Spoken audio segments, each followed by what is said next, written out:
All right. Good morning.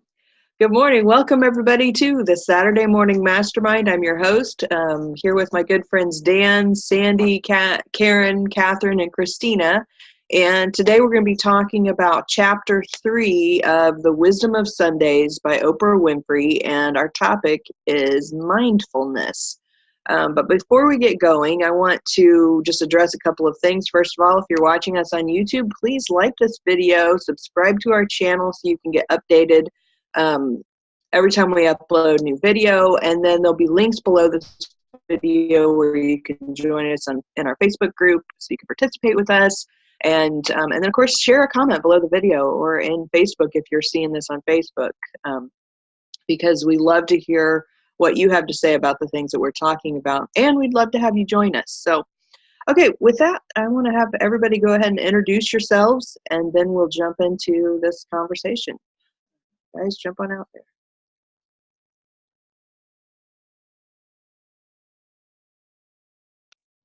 I'll go first. I'm Dan Sissick. I'm in Las Vegas, Nevada, where right now we're currently on a warming trend and getting up into the 80s. Yes, I'm loving it. I'm so happy. I'm over the cold and done and ready for summer to get here and for it to be so hot that everybody else is complaining. And I'm like, yes, go hotter. So looking forward to what we're going to discuss today. And I'm Karen Lohoff, and I guess they muted me out because they didn't want to hear the birds. So now the birds have gone off. How strange.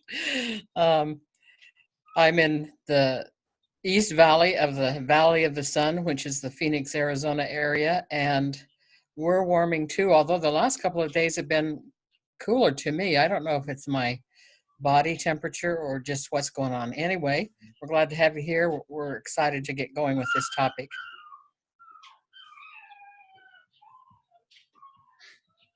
Hey everybody, Christina Irvin here in Northeast Tennessee. Actually, this chapter, I'm anxious to talk about this one as much as I was the last one. Good morning, Sandy Root here in Miami Beach. Sunny, warm day, and looking forward to the discussion.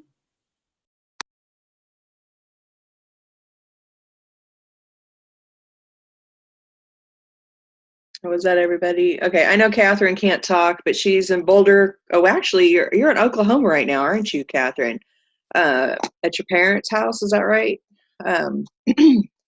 Anyway, Catherine's with us in the background, but she is still not feeling really great. She's recovering from an illness and had some bronchitis, so she can't talk. So if she thinks of something, she'll add it into the chat, and then we'll talk about it here and let everybody know. So, okay, so let me minimize this here, bring up my chapter. I'm glad that you're excited about talking about this chapter, Christina. I love the fact that this book has just been a little bit different for us than previous books, because most of them, when we read a book, it all pretty much looks the same to us. But in this one, Oprah created an audio version of the book that does not follow exactly along with the written version. The audio version is more of an interview with one person, and the written version is excerpts from many people that she has talked to over the years doing her Super Soul Sundays events. So so let's see, who was it that she was talking to in the interview? I think it was, let's see here, John Zygon, right? John Kabat-Zinn. Does that sound right? What? I don't know. The first person. John Kabat-Zinn? Yeah. Okay. All right. And then, let's see here. Yeah. So I know you've got the audio version, and I have the audio version I listened to the other day. Does anybody else have the audio? Does everybody else have the book? Get the book, Sandy. Okay. And Karen, you're just following along with us, right?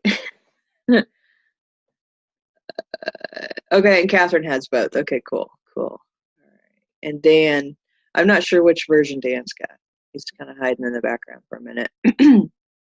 I don't know. I highlighted some different things from the chapter, the written version of the chapter, that I thought it would be interesting to kind of touch on. But Christina, did you want to maybe touch on anything that struck a chord for you in the audio version? Sure. I have notes. Like this chapter made me get out the notebook. Nice. Let's just be real about it. I think the initially, just first starting off, yeah, it is. It was talking. The chapter is talking about mindfulness, just so everybody knows. And at first, I thought, oh gosh, it's going to be one of those chapters. And then I was so wonderfully shocked about it. But I think the first thing in the chapter that kind of really is a good point to start with is the difference between mindfulness being a practice and an action. But what's the difference between practicing and doing? You think that's a good jump off place? So what does everybody think about that? What's the difference between... I haven't been able to get into the chapter yet or anything. Sorry. I've been kind of crazy this week with a lot of things going on. But I think your idea where you say there's a difference between thinking about mindfulness and then applying it or doing mindfulness or, acting mindful, because I think we all tend to, be mindful and have things that, we're of how we want to do things or, apply things or, respond to whatever in our head. We kind of see how, we're and I think there's probably a couple different definitions for it, which I haven't really actually looked up, and how you look at it. But when putting that into action, sometimes you get responses that you don't expect. So then you have to go back and reframe it, how you're going to, how you are going to be mindful, how you respond, and how you, like I said, without having been much into this chapter, I'm really not sure which way you're going, but I do think you're right, Christina, that there are different aspects of it. Well, he did give us the answer in the chapter, so let me go ahead and just jump us off with that. Like he said, literally the key to mindfulness is awareness. And I was like, oh, and the reason why I think this is so good is because it was a perfect kind of, connection to the last chapter where, Gary Zukav was talking about, presence and how literally taking a beat in the moment rather than just reacting and responding, but taking a beat in the moment gives enough separation for you to align with your integrity. And I thought that this connected so well when in this chapter, when we're talking about mindfulness, just being the key of being aware, because the awareness creates the separation necessary for you to actually receive and be conscious of all the things all the goings on in the moment. Yeah.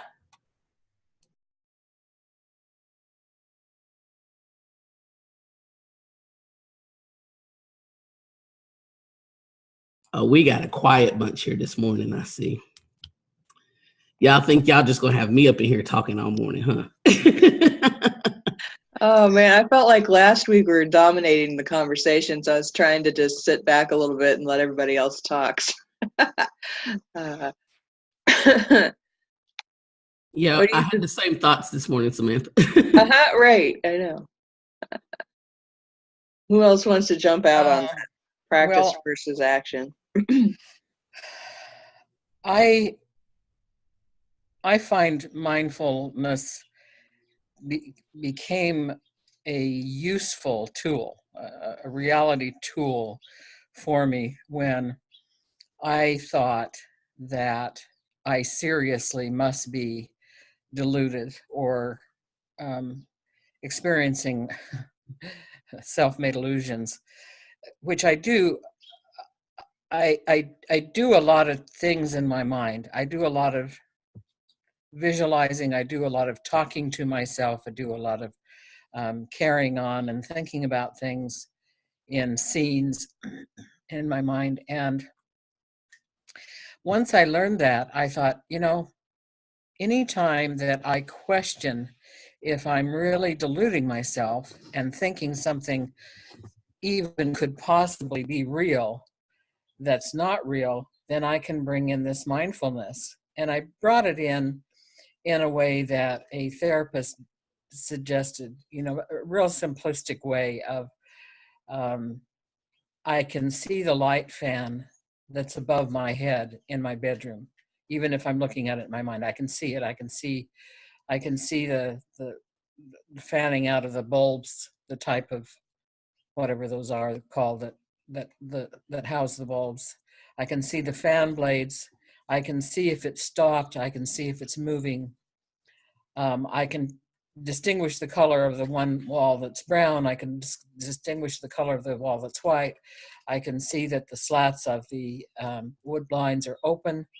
And you know that you're in touch with reality when you're able to do those things. And it is an awareness that we can fuzz over in our daily lives, or in our lives as we go about just kind of thinking about things and wishing things were a different way than they are, and visualizing it that way.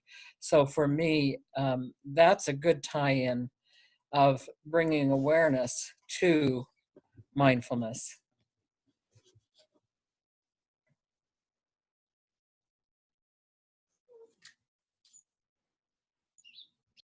I like how you said that for you, the mindfulness was how you kind of play things out in your head, and because I tend to do similar things, where how I think of things that are going on and how I push, play it through in my head, and how I'd like for certain things, and then I try to be mindful of how other people might respond or do, or how I might, but in that sense, I still am eluded by some of what, you guys are trying to bring out about what he says. And I think, when you were talking about how he gave the answer, I think that is a great way of tying it in. I never looked at it that way, and that's a way of maybe how I need to start tying that together and working it together. Yeah, Catherine was saying that most people go through their day on autopilot, and if they're actually present, air quotes, for one conversation of the day, they're lucky. I think the thing of it is that how it came together for me when he said that it was all, the key was about awareness. Because when you are aware that you are actually in, like he gave the example of in the shower, like when you're in the shower. And typically when we get in the shower, we're thinking about, in the morning, we're thinking about the laundry list of things we've got to do today. I've got to run to the post office. I've got to go pick this up. I got to pick this up. Oh my gosh, I forgot the kids need to go here. Like we're just going in this laundry list of things. And we don't even know. Like we've gotten out of the shower and we can't even we couldn't even tell you for sure which body parts we washed because we've done the laundry list. I know me, a lot of times, and I've really been working on this in the last little bit. After work, I could literally drive. I work 20 minutes away. I could literally drive from work to home and be like, did I stop at any stoplights? Right? Like, I don't even remember, honey, thank you, Jesus, for getting me here safely, because I don't remember a thing. I'm telling you. And so you too, Dan. So I think, it's the consciousness that in this moment, I'm at the stop sign. I'm at the stoplight. Like the light is red. I actually recognize the light is red, or I actually recognize the light is turning yellow. That's just being in an awareness state. And so after listening to the chapter, I started practicing this because I'm thinking to myself, I thought I had gotten better about being present in the moment. And what I realized was when he spoke to the natural inclination of our minds to connect to the goings on, or to essentially look for cues to help us process every moment, I realized that I have a horrible habit of, when my if my mind has a moment of stillness, I automatically, I have an auto list of laundry list of things to do, and feelings that I'm having, and body aches that that all of a sudden I'm like, oh my gosh, this is what happens when you turn 40. And, so I think, I know we've beat this kind of topic right here to a hilt, but I just wanted to make sure that we're clear, because I thought I understood consciousness, but then when he said, how to test yourself is to ask yourself, am I here? Am I in the shower, or am I in my office? Am I at my desk? That gives you that split second to realign with your consciousness.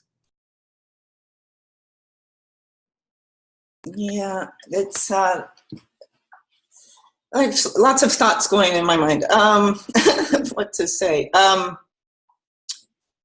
it reminded me of a mentor of mine when you were talking about that. She had an example of when you're washing the dishes, like, be fully engaged in washing the dishes. Like, our mind is going, okay, I'm going to do laundry after this. Like, who cares what you're doing after this? Be in that present moment. Where's your awareness? And that's mindfulness. And yes, the mind, you can notice that the mind is doing its thing. Of course, that's the nature of the mind. It's going to go on. And then, every time you catch it rambling and going off somewhere and taking you out of the moment, then she suggests always going back to the breath. Like, anytime you focus on the breath, your mind stops in that moment, and it brings you back to this in the present moment. So yeah, I was practicing that for a long time, and yeah, this chapter has reminded me to get back to that, because yeah, it's easy to go back into, okay, yeah, I'm in the shower, and yeah, did I wash myself? What was I doing in there? So, because just totally, yeah, the laundry list of everything, and analyzing everything, and so yeah, it's awareness is mindfulness. It's being aware every moment. Where am I? Where am I? What it's tricky, easy but tricky at the same time, because this mind is always going. It is funny how our brains just have that tendency to want to go, go, go, go, go. There's no slowing down, and we're always in such a big hurry all the time. So even when we're taking a shower or washing the dishes, we've got that next thing on our mind, or some previous thing. And and so, Christina, when you're talking about the difference between the practice and action, I think a lot of people get confused on what is meant to be mindful. They think, well, maybe that's like meditation, like you've got to sit in the corner and your legs folded in your hands in that position, and say om and all that. Like, that's the way to be mindful. But what we're talking about here is actually just being present in the moment. So, if I'm sitting right here talking to you guys, this is where my mind is, and this is where I'm focused on, and I'm recognizing that each of you are on here, and I'm listening to you when you speak, versus going through my mind going, what am I going to say next? That kind of thing. And it's just those little things, those momentary things. And Sandy, and you were mentioning that somebody recommended focusing on the breath, but you can focus on other things too. If you just stop whatever you're doing at any point in time and just focus on one thing, whether it is the person who's in front of you who is speaking, and just really focus on them and what they're saying, and clear out your mind of whatever jabber is going on in there.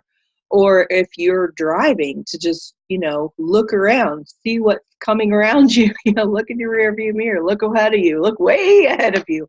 It's just paying attention more than anything else. And it's just that paying attention. I don't know about you, but that helped me, like with the whole meditation thing, it's always a struggle for me because I think I got to be in there. Right. Like, they even talked about how like people think that you have to be like empty of the mind and no thoughts to be meditating, but actually that's not the truth. Yeah.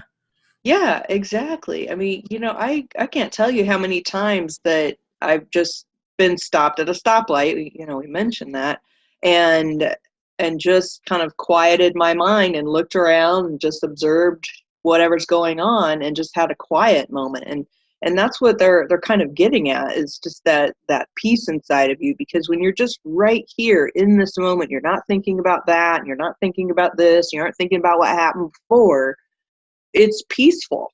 And it's funny because a lot of people are out there, they're striving for that peace or that happiness or that freedom from all of the minutia, and it's right there. It's right inside of you. All you have to do is just let go of all that crap that's going on in your head.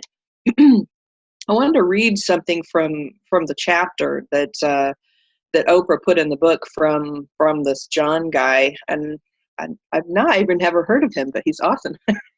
Anyway, he says one of the things that he talks about is that when you're not fully present, you miss a lot of things. And so he says you're missing a lot.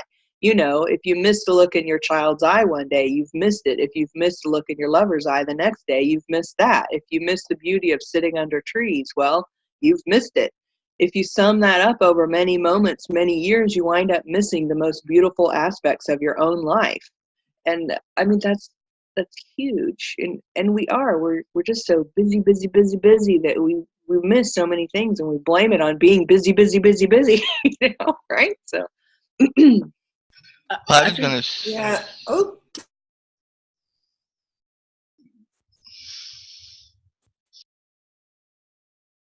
I think I was just gonna. Go ahead, Sandy. Sorry. Yeah, I was just going to continue on that sentence you were reading, Samantha. Missing the beautiful aspects of our moments of our life. Who are you going to blame? I was too busy. Who was too busy? Who tells oneself I don't have time when all you've got is time? When all you've got is time. All you've got is this moment. That's a good reminder too, because I know that's a constant thought in my head. Is like, I don't have time. I don't have time. I don't have enough time. And it's like, there's always time, every freaking moment. So it's a good point. I was going to jump out and go back a little bit to what you said, Christina, and I think you were touching on it, Samantha. I noticed that, and I heard somebody say that a lot of times, that like when you're talking with somebody, instead of being present and really listening and paying attention to what they're saying and what they're doing, a lot of times we're already thinking in our head, way ahead of how we're going to respond, how we're going to try and prove our point, how we're going to, we're so many miles ahead that we're not really listening to what they're saying, and they may not be saying that really at all, and so we're coming back with something that could be totally different. And I think that goes back to like what you said, Sandy, where stop, take that breath, realign, because that stops your brain, and really pay attention and, pay attention to that person, or pay attention to where you are, where you're at. And I think partly too is we're so geared from when we're little that we got to be constantly going, planning, doing, thinking of, where we're going, rather than being taught to enjoy this moment, enjoy this time. I've been noticing, watching my roommate's little daughter sometimes, how, she's in the moment. She'll be playing with her toys and doing this and doing that, and then, when she's done with that moment, then she moves on to the next thing. And so, she's, focused on what she's doing and intently with that, and not so worried about everything going on out here. And it's like, wow, that's a good, that's kind of a good place to be, to where, you're focused where you're at and what you're doing, and not letting everything else out here. And something I've been doing a lot lately, when I come home, like from work and stuff, I've just been coming home and I don't turn the TV on, I don't turn the radio on, I don't turn anything on. There are times when I just sat in my chair and just kind of,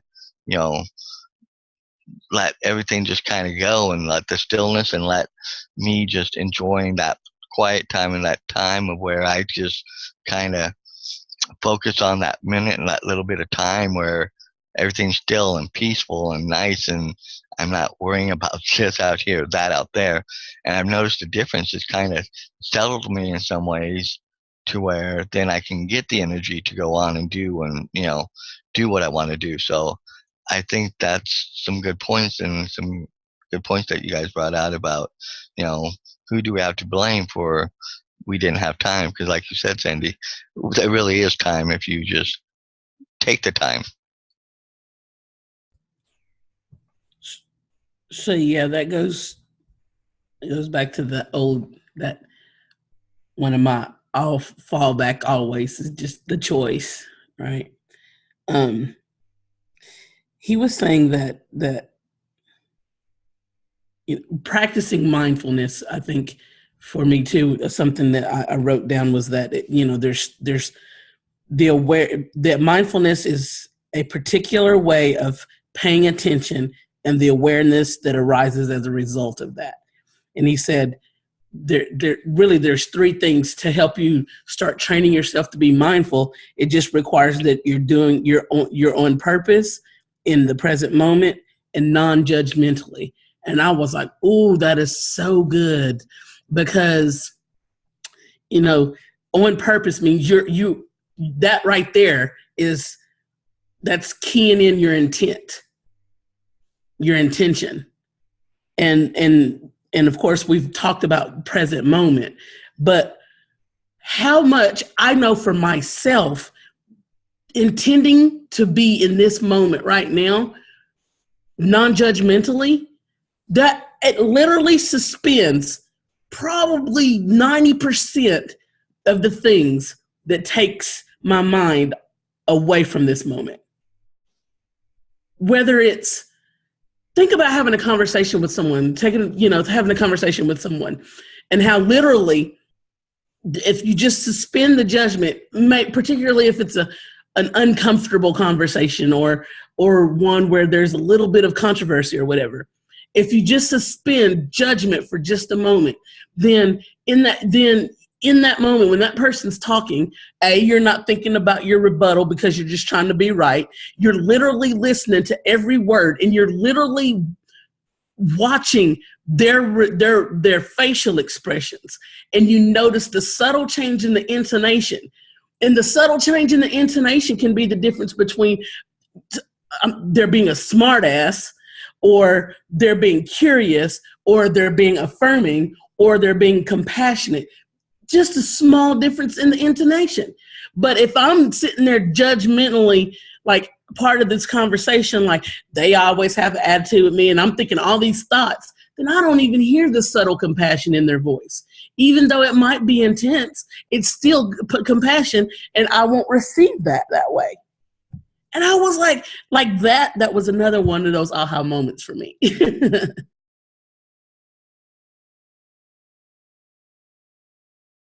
that's huge. That's awesome.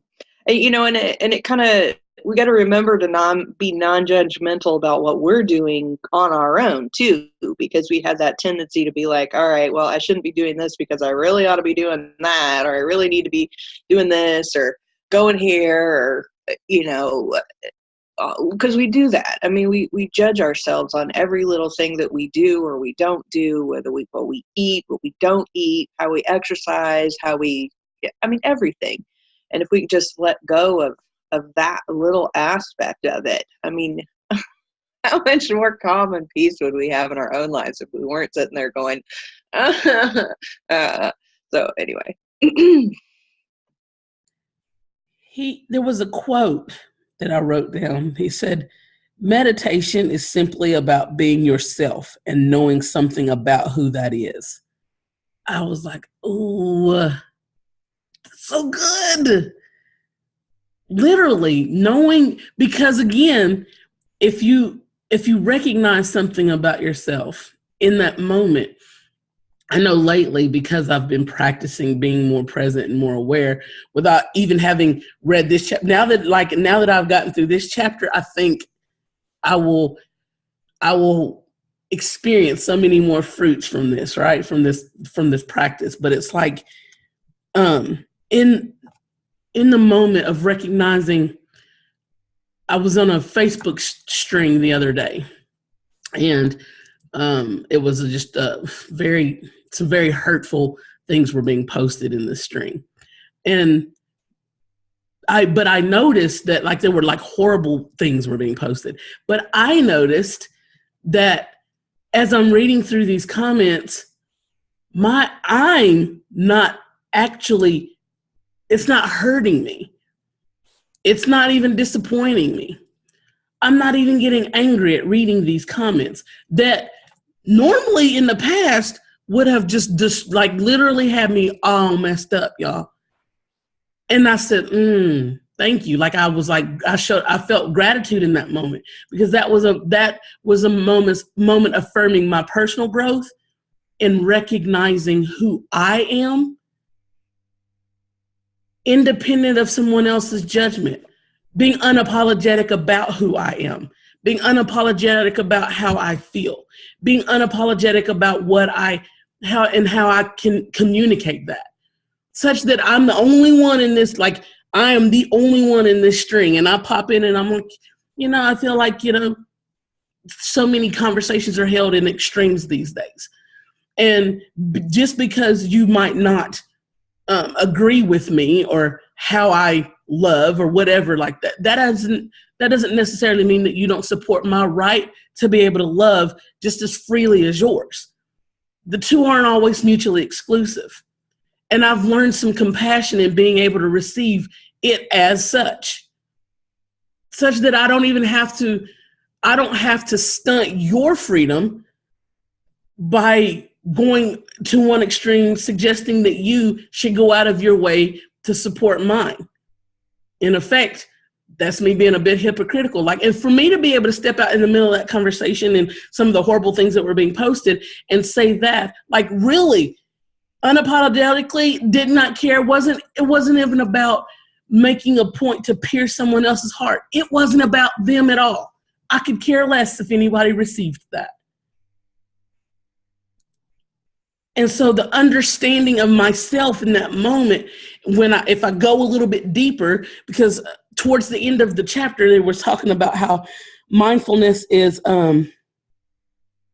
kind of like a storm in like overseas, over troubled waters. Like it's like crazy. You got like 100-foot waves going in the water and it's all kinds of chaos going on around you.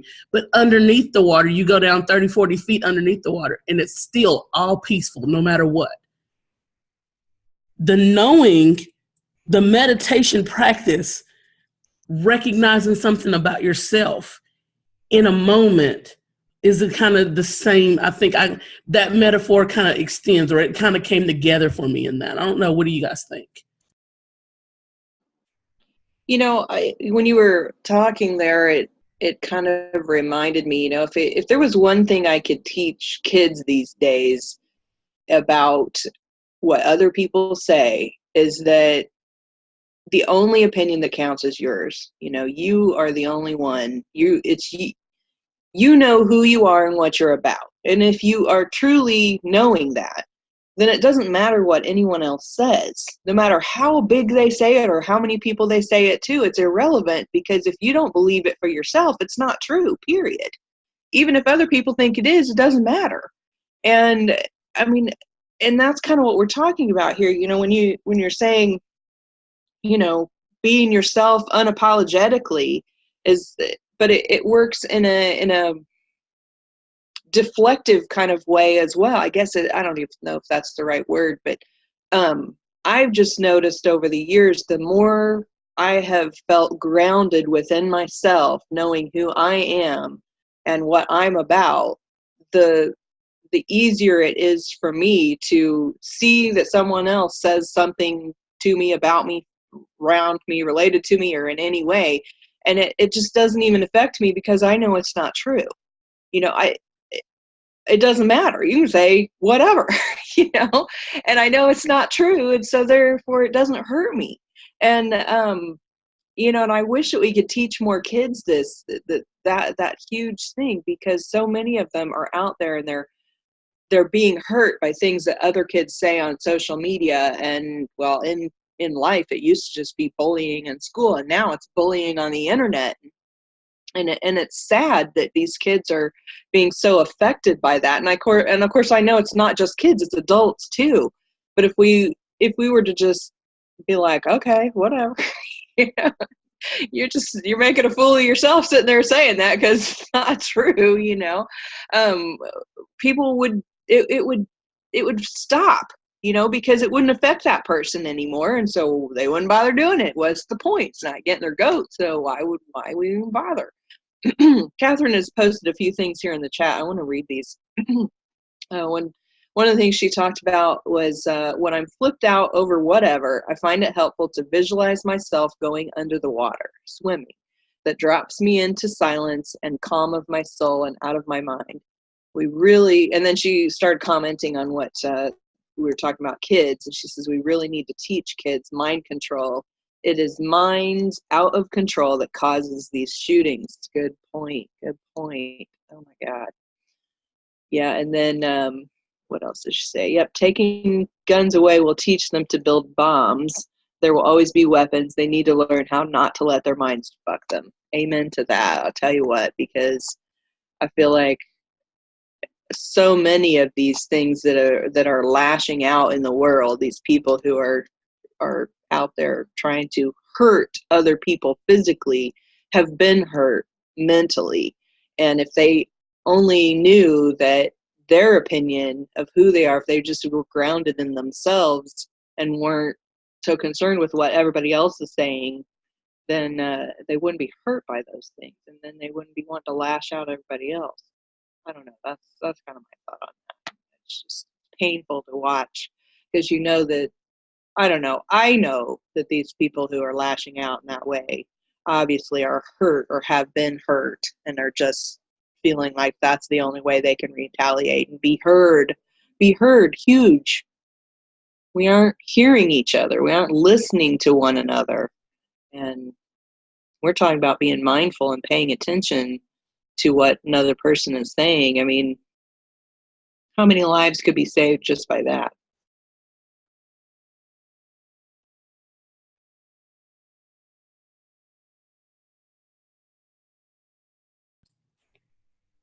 There's something that I've been kind of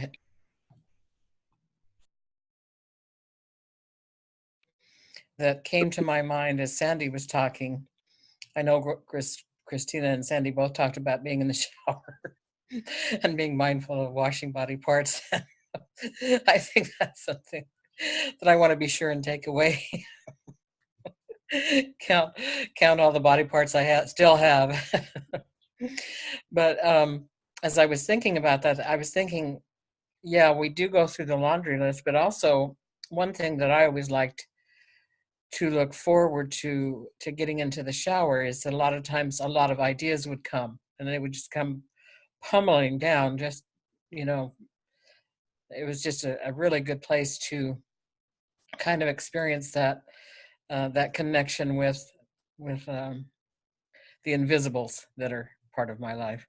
And I sorted that out with that when we are conscious, whether it be aware of the ideas that are coming, or it be, counting the blades in the ceiling fan, or whatever it might be, being aware of what's going on around you, as opposed to the thoughts that are just going through your mind where you're caught up with yourself and you're thinking somebody is trying to hurt you, or someone is hurting whether they're trying to or not. The distinction is whether we're conscious in our conscious mind or whether we're in our subconscious mind. And someone made a comment as to what percent of our life we are in our subconscious mind, just letting our habits, letting our patterns run us, like we do when we're driving somewhere and we don't even know that we've passed the farmhouse, and it was a red light, and there was a bicyclist on the other side of the road, and all the different things. We just aren't aware of those things. That's when we're doing our life subconsciously, and a lot of us do our lives almost totally subconsciously. And I hadn't really thought about it, there's a difference between the 5-year-old that's in Dan's home with his roommate, who spends and focuses her time individually on the different things that she's doing, while nonetheless being pretty much in the alpha state where she's taking things in.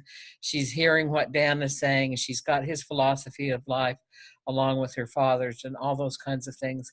And the teenagers who are well out of the alpha state, who are not realizing how quickly they learn how to do a particular move in a video game, and it causes them to be the one who's always winning. And so they can sing song through their life, just bip bop, not having to really focus on their friend. Is their friend mopey today? Their friend that's usually high, and are they paying attention? Do they care? Do they have themselves involved? Speaking of which, I have a little dog beside me that, this is not funny, but lost three brothers recently in the last couple of days to parvo, and has been crying and crying and crying. And we finally brought him in, and he's been so quiet and good, and now he's carrying on. So don't think I'm torturing off here on the side, please.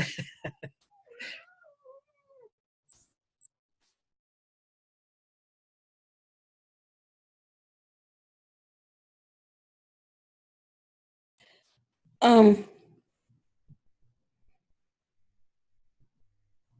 wanted to go back to ask the question about does everybody really understand, or like, is it a practical understanding that, that literally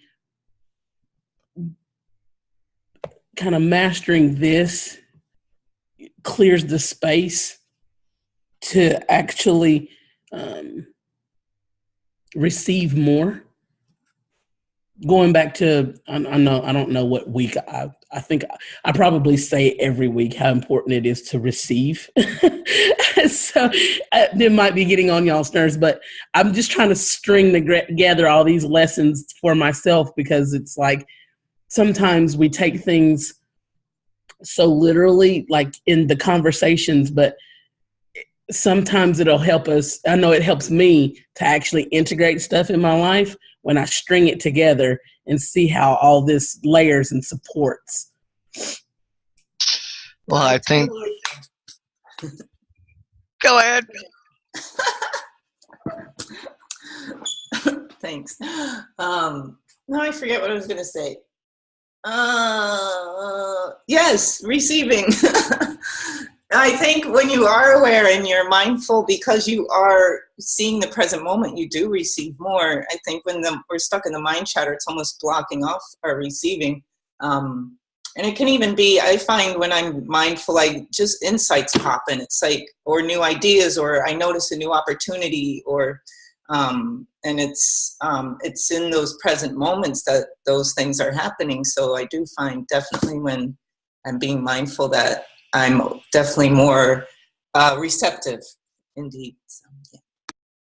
And I was going to say, I think I like what you were saying, Christina, about taking these things and adding them and putting them together, and, for lack of a better word, being mindful of what all the different things you've learned and you're having brought forth, to putting it all together.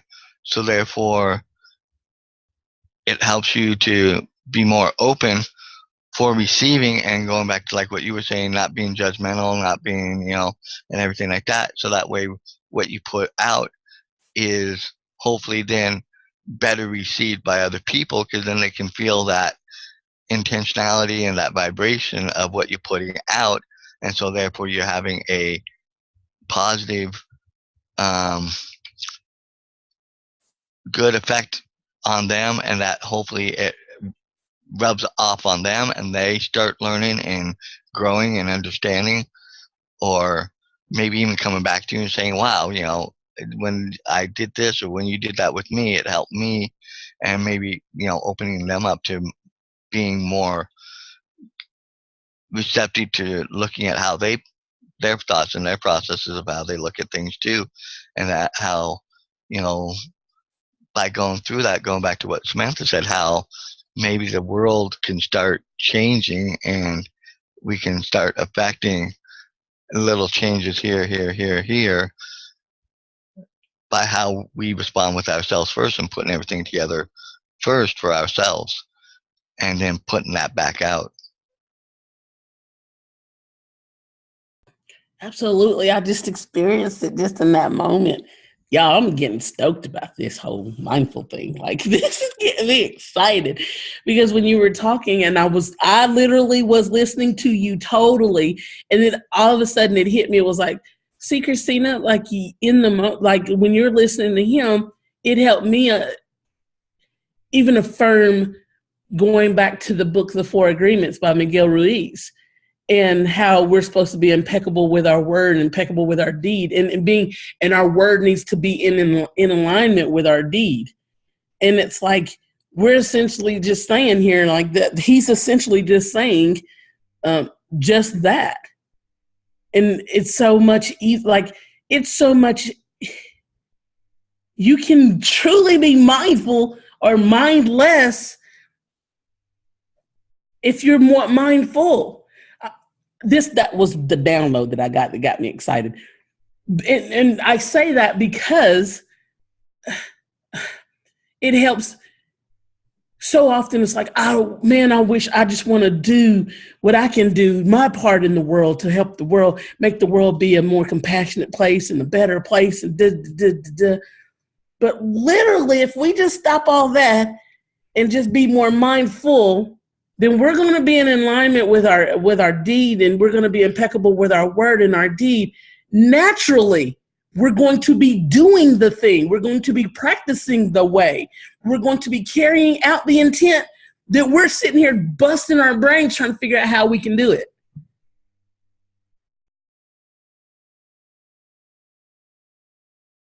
Amen. Amen to that, I'll tell you.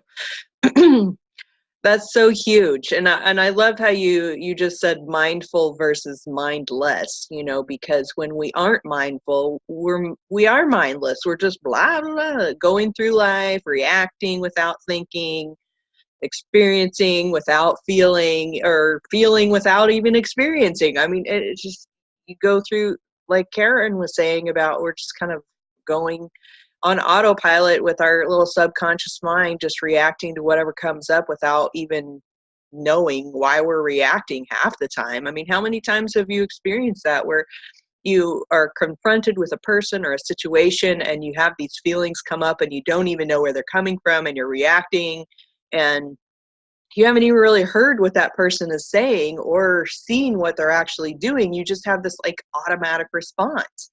And that is that mindlessness, because you're not really paying attention. So, yeah, that's big. Got me stoked is all I'm saying. Like, I was excited.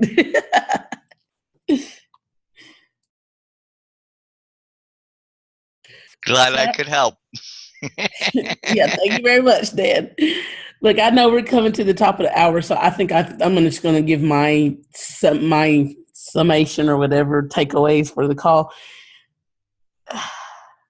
Literally, I think I just I've given all mine. But towards the end of the chapter, they close the chapter by saying that, basically, be mindful or get your shit together.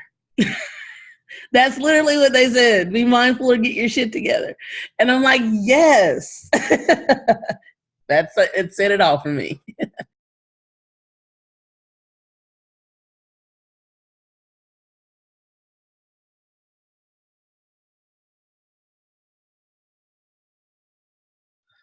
Anybody else? Oh, yeah. Share a final thought, Dan. I was going to jump out and say, I think, a little bit of what I've gotten out of this is that, in essence, to me, it's almost like the mindfulness and intentionality work hand in hand, because when you're mindful what you're doing and intentional with what you're doing, going back to what I said a little bit ago, what you're putting out becomes I think the more authentic self that we're all trying and wanting to be, and that it allows us, to continue to hopefully stay in that present space, so that way we don't miss out on the moments and miss out on, what we're all complaining about that we're missing all the time because we're too busy, you know, and um, and it goes back to like the old saying, and I think it's cliche, but I think it really is making, a lot more sense to me, right? Stop and smell the roses, you know, you know, being mindful and intentional in that moment,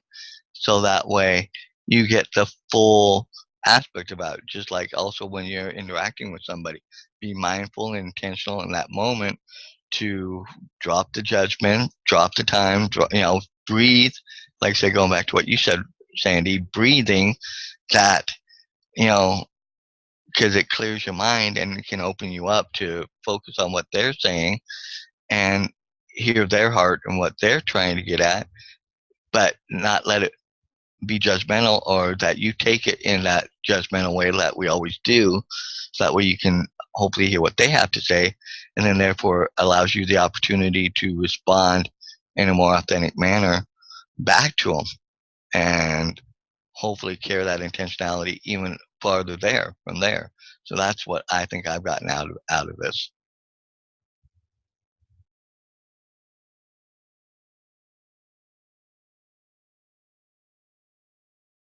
I'm not totally sure why this particular experience has come to my mind, but possibly it can be helpful to us to think about this as well. Another thing that we do automatically is we run stories. All day long, we run stories through our minds. We run the past through our mind. And at my first job, I worked at a soda fountain. And at this little fountain, we primarily provided people, their coffee breaks, their coffee on their coffee breaks. But we also did, a little hamburger and a couple of different little things like that. And I remember that even though I think I was probably a freshman in high school, I remember my white rayon uniform and how it would always make that silly sound, when you'd brush your hands against it, and how I felt awkward in that. And I felt more awkward when my working partner was there, because she was, I don't know, she was possibly in her early 30s. And she was just as tiny. She was as petite as she could possibly be. And she must have been about 1/10 of my size. And she came in one day and she had this story to tell. And she told that story over and over and over the whole day long. And I realized, as I was thinking, why was I thinking of this story? How mindlessly she was really telling the story to anyone who would listen. She was just polishing it up. It was getting better each time. But I also thought, what was I doing? What was my mind doing? And my mind was judgmental, because every time I'd hear her, and she'd move to this corner to talk with this person, and that end of the counter to talk with that person. And I think, I can remember still how judgmental I was, how sick I was of hearing that story, how jealous I was that she was so tiny and so cute, and just what a funny way to not either of us be mindful that day.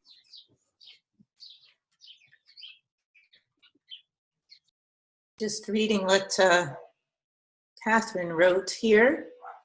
I think a mind unrestrained is typically focused on everything you don't want, and often you get it. Paying attention to your focus is critical. Recognizing that you can change that focus at will is life-changing. It allows you to respond, not react. God speaks in silence. You have to make that space to hear. I love that. I wrote that down. Because, that's when you get the dings and the insights and the, intuition is when you really are silent and I love the point of, yeah, if you're focusing on things you don't want, that's what we get. So really the awareness and mindfulness is also recognizing, where is my thought, and okay, do I need to change this? So yeah, good points. And that's all I got to say is what Catherine said.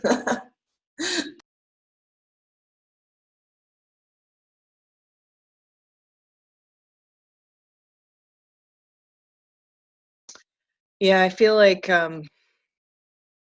my husband gives me a lot of opportunities to practice this really being mindful and paying attention to what he says. I'm so easily distracted, and it's the littlest things. It can be, I could be sitting here and paying attention to you guys, and then I'm like, wait, I should really be looking into the camera so everybody thinks I'm looking at them, and then I get distracted, and I'm like, oh wait, what did she say? Oh dang it, and then I'm like, okay, I gotta refocus, get back on here, and then I see a comment pop up, and I'm like, oh, I know, and that didn't even have anything to do with what I was going to say as far as my husband goes, because I got distracted in the middle of that conversation. But I'll tell you, there's so many times when my husband is saying something and I am looking him dead in the face, and I still don't hear it, because some other mumbo jumbo is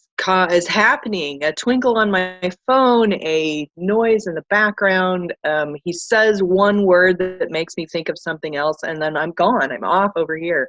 And he knows exactly when it happens. He can see it. It's in my eyes and my aura. I don't even know. And he was like, you didn't even hear me, did you? And I'm like, no.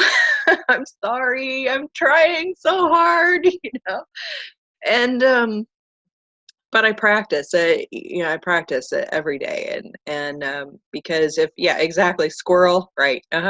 So what, I work on it constantly, and I think that we all can do a lot better just paying attention. And sometimes I even have a hard time keeping on the same train of thought within my own mind because of all the distractions. And I think it was in the audio where they were addressing that thing of so many distractions, so much going on. It used to be 100 years ago there wasn't all this, or we were on farms and we didn't have television, or I guess maybe 100 years ago we did. How long ago was that?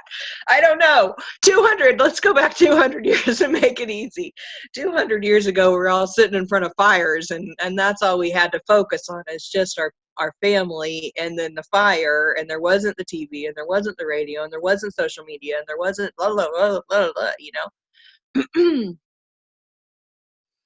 Who was it that commented today on Facebook of somebody posted something about oh, Catherine, you did. You posted something, maybe it wasn't today, about there was some kind of survey on television about people would rather give up their left arm than give up social media. It's crazy. It's crazy, but it's so true. There's so many things going on, and I'll tell you what, 8 times a minute. That's me, probably 10. But I love you guys, and I'm working so hard every day to be a little bit more mindful in the moment and be a little bit more paying attention. Just pay attention, guys. That's, I can work on it, you can work on it, we all can work on it, and we can make this world just a better place just by paying attention and being mindful. So I love you all, and thank you so much for everything that you've shared today. I appreciate it so much. And I'll tell you what, I'll be listening to the replay so I can go back and catch all the things I missed when I was distracted. So have a great day, and we'll see you next week on the Saturday Morning Mastermind. Bye for now.